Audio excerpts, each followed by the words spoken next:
What's up guys, Matt Day here, and ever since I started selling prints online, I have printed and shipped a ton of prints, way more than I ever expected to.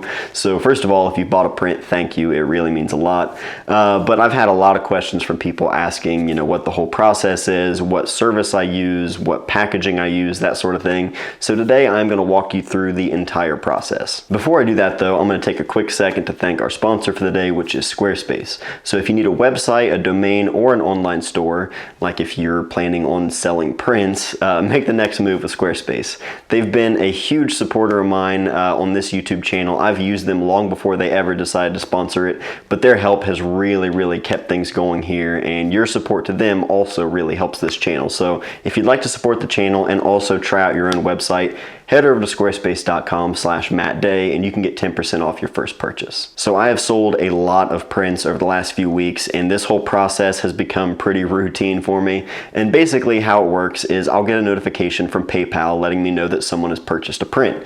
Whenever I click on the notification, it tells me what they ordered. So that's super helpful because then I can just get straight to the computer and start working on the order. Now, whenever I add a photo to my online store, I go ahead and add it to a specific Lightroom catalog called print files, and this just means that anything that I need to print, it's all in the same place in one Lightroom catalog, which is super helpful because I use the Lightroom print module for all of my printing. I jump into Lightroom, I make sure everything is good to go in terms of the paper size, where the photo is going to be placed, how much border there is, that sort of thing, and I also select what paper I'm using based on the ICC profile, which is super helpful. This way the computer is actually communicating with the printer, letting it know, what paper it's going to be using, that sort of thing. So everything is going to be really consistent from print to print. So lately I've been using Red River's Polar Matte paper, and I'm really happy with the results. I've been trying out a couple of different papers here and there, but this one seems to give me the look that I really like. It's got a slightly cool tone for the black and white photos, but overall I really like it. I load the printer up, I go ahead and start printing, and a couple minutes later I have the print ready to go, and I can just kind of inspect it, make sure everything looks good, there are no issues or anything like that, which so far I haven't run into anything, so that's a good thing. But after that, then it's time to actually sign the print. I've seen people sign their prints with all kinds of different things, from pencils to pens to markers. I use this Copic marker. It's archival ink in it, and it just looks really nice, so that's what I always use. And after that, then I get out a separate piece of paper and pen, and then I just write a little thank you note just for each individual order, because I appreciate that kind of thing and it's fun for me. After that, a print and the note both go in this plastic resealable sleeve. It works really well. I was using these paper sleeves that I had left over from years ago from fulfilling different print orders for my actual wedding clients and families, that sort of thing. And I was using those for a while, but I like the idea of having a plastic resealable sleeve that you can see through whenever you open up the package rather than having to pull the print out itself. So that's been pretty nice. Now, obviously I'm not shipping these prints in just the clear plastic sleeve. They have to go in something a little more protective for that, and I've been using the Uline Stayflat mailers. They come in all sorts of different sizes and things, but I just use the ones that work well for 8x10 prints, and these have been working great.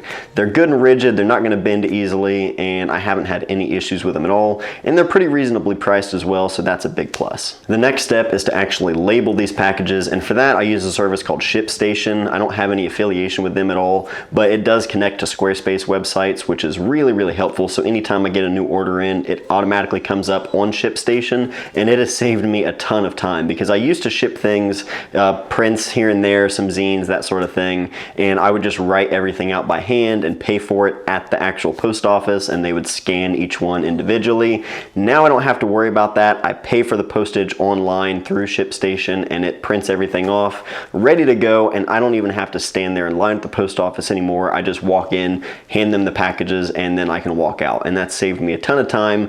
Really worth it. Now obviously when it comes to shipping, weight is extremely important when it comes to what you're paying. So I just grabbed this cheap little postal scale from Amazon, and I went ahead and just weighed how much a print would ship in one of these Uline mailers. And then I just made some presets on ShipStation, so regardless of USA or international, I've got a preset made for each one. So each time I need to make a label, I just pay for it online, and it gives me the appropriate payment for postage, and it works really well. So I print the labels off on this little cheap Epson Workforce printer, scanner, fax combo that I have. It's kind of a pain in the ass and works about 60% of the time, but that's what I use to print off all my labels. I just print it on regular copy paper and then just fold it over and tape it to the package itself. Again, even for international orders, I don't have to fill out a customs thing at the post office. ShipStation does that all for me, and that saves me so much time because a lot of these are international orders.